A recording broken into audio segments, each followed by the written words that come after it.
네, 이런 호흡은 물의 호흡이라고도 할 수 있습니다. 귀멸의 칼날에 물의 호흡이라고 나오죠. 많이 유사하더라고요. 안녕하세요. 반갑습니다. 검도한 한의사 정희석입니다.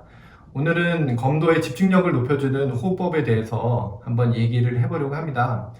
검도에 있어서 집중력이 상당히 중요하죠. 집중력이 높아야 순간 날아오는 칼을 받아서 칠 수가 있을 것이고, 상대가 나오는 기회를 정확히 잡아서 적절한 기술을 상황에 맞게 구사할 수 있을 것입니다. 그러면 이 중요한 그런 마음 집중을 어떻게 할 수 있을 것이냐, 호흡으로 할 수 있다라고 저는 말씀드리고 싶은데요. 그럼 호흡은 어떻게 하느냐? 가늘고 길게 하라는 겁니다. 거칠게 후 하고 내뱉으면 굵은 호흡이 될 것이고요. 그리고 가늘고 길게 하게 되면 실처럼 그렇게 나올 것인데요. 이 호흡을 이미지화 하세요. 머릿속으로 가늘고 긴 실을 뽑아낸다라고 생각을 하시고 이미지화해서 호흡을 의식해서 하시는 겁니다. 그렇게 가늘게 계속 의식해서 호흡을 하시다 보면 나중에는 호흡을 하는 듯 마는 듯 거의 숨을 멈춘 듯하게 그런 단계까지 가실 수 있게 되는데요. 그렇게 호흡을 세밀하고 가늘게 할 수 있게 되면 두뇌의 기능이 활성화되게 됩니다. 집중력도 당연히 강해지고요. 만약에 중간에 깜빡해서 다른 생각을 하게 되면 호흡이 그렇게 가늘게 될 수가 없습니다. 내 몸을 세밀하게 컨트롤 하는데 그것을 호흡으로 하고 아주 호흡을 미세하고 가늘게 마치 정리된 것처럼 그렇게 하게 되면 두뇌의 기능이 개발이 된다는 것이죠. 제가 환자분들한테 가끔 무슨 운동 하세요? 여쭤보면 숨쉬기 운동해요 라고 이렇게 얘기를 하시는데, 이 호흡도 제대로 집중해서 하면 정말로 아주 큰 운동이 되고 두뇌 개발이 됩니다. 서서히 쉰 듯 안 쉰 듯 가늘고 길게 마치 멈춘 것처럼 그렇게 호흡을 계속 하게 되면 두뇌 개발이 되고요. 두뇌 개발이 되게 되면 한순간 한순간 이 순간을 정확하게 인식을 할 수 있게 됩니다. 분노하는 마음이 있는 상태에서 호흡을 해서 현 상황을 정확하게 인식하게 되면 분노하는 마음은 바로 이 순간 바로 전에 있었던 일이 되고 호흡을 하는 바로 나만 느껴지게 됩니다. 화나는 마음 말고 슬퍼하는 마음이나 여러 가지 다른 잡념도 똑같은 과정이 일어나게 됩니다. 즉각적인 반응이 일어나게 됩니다. 현 상황을 제대로 즉각적으로 인식하고 현 상황에 맞는 기민한 반응이 일어나게 됩니다. 예를 들어서 나중에 지나고 보면 그 순간에 내가 두려워하지 말고 들어갔어야지, 그 순간에 내가 막지 말고 반격했어야지, 여러 가지 생각들 많이 하시잖아요. 그렇죠? 그런데 그런 비합리적인 판단, 실수의 판단 뒤에는 여러 가지 내 마음속에 두려움이랄지 경구의혹이라는 그런 마음들이 있었구나 라는 걸 느끼시는 분들이 많을 겁니다. 그런데 이 호흡을 쉰 듯 안 쉰 듯하게 가늘고 마치 멈춘 듯하게 이렇게 호흡을 하다 보면 집중력이 강해지고 에노희락이라는 그런 불합리한 그런 안 좋은 감정들이 없어지게 됩니다.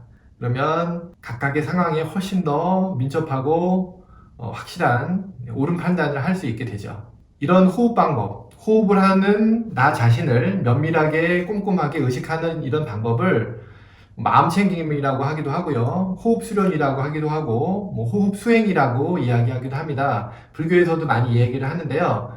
어느 불제자가 법륜 스님한테, 스님, 저는 그러면은 너무 열심히 호흡 수련을 하고 싶어서 운전할 때도 호흡 수련을 열심히 하는데, 이거는 어떨까요? 라고 물어보니까 법륜 스님이 호통을 치세요. 뭐냐면, 아니, 그 호흡 수련이란 건 운전이나 여러 가지 기타 내가 해야 할 일을 잘하기 위해서 하는 거지, 운전을 하면서 호흡 수련을 하면 어떡하냐? 운전할 때는 운전만 열심히 해라.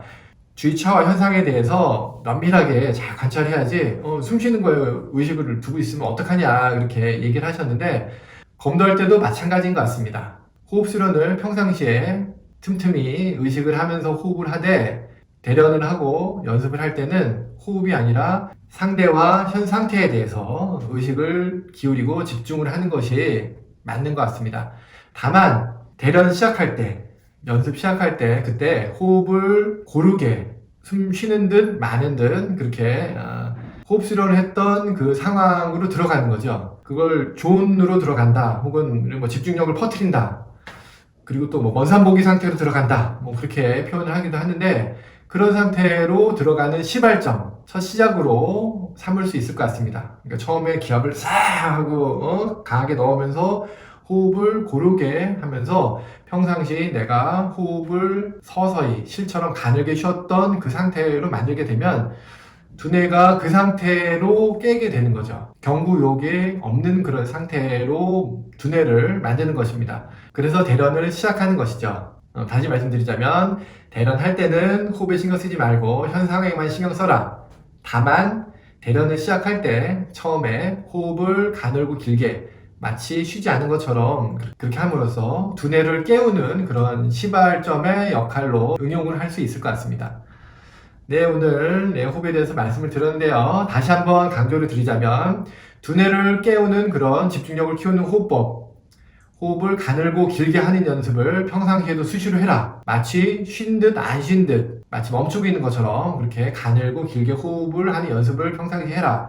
그렇게 되면 나의 두뇌와 집중력이 올라가는 것을 느끼시게 될 겁니다. 그러면 실전에서는 어떻게 사용하느냐? 대련하기 전에 시작할 때 그때 호흡을 가늘고 길게 함으로써 두뇌가 깨어났던 집중력이 올라갔던 그런 상태로 만드는 그런 시발점으로 삼아서 대련할 때는 그냥 편안하게 집중 현 상태 상대와 나에 집중해서 연습을 해보십사. 그렇게 말씀을 드릴 수가 있겠습니다. 네, 오늘 긴 이야기 들어주셔서 감사하고요. 도움이 되셨으면 좋겠습니다. 그리고 이런 호흡은 물의 호흡이라고도 할 수 있습니다. 귀멸의 칼날에 물의 호흡이라고 나오죠. 많이 유사하더라고요. 방어가 강하다는 점에서도 상당히 유사하고요. 마음을 고요한 물과 같이 고요하고 조용한 상태로 만든다는 점에서 상당히 유사한 점이 있는 것 같습니다. 그러면 불의 호흡도 있겠죠? 불의 호흡도 있습니다만 부작용이 너무 많아요. 그래서 이거를 말씀드려야 되나. 물의 호흡은 제가 연습을 많이 해서 이런저런 물의 호흡을 해보니까 이렇다, 집중력이 올라간다, 상황에 대한 즉각적인 판단을 할 수가 있게 된다, 그런 여러 가지 말씀을 드릴 수 있겠는데, 불의 호흡은 제가 많이 안 해보고 또 제가 개인적으로 연습하면서 부작용이 좀 느껴지더라고요. 그래서 말씀을 드려야 되나 좀 고민이 되긴 하는데, 많은 분들이 또 이야기 해달라고 말씀해 주시면 한번 얘기해 보도록 하겠습니다. 네, 감사합니다. 혹시 도움이 되셨다면 구독과 알람 설정, 좋아요까지 부탁드립니다. 계속 제가 생각하는 여러 가지 것들에 대해서 이렇게 편하게 말씀 들어볼까 합니다. 다 잘 아시다시피 저는 비전문가입니다. 검도의 비전문가. 아주 열정은 많지만 비전문가이기 때문에 참고만 하시고요.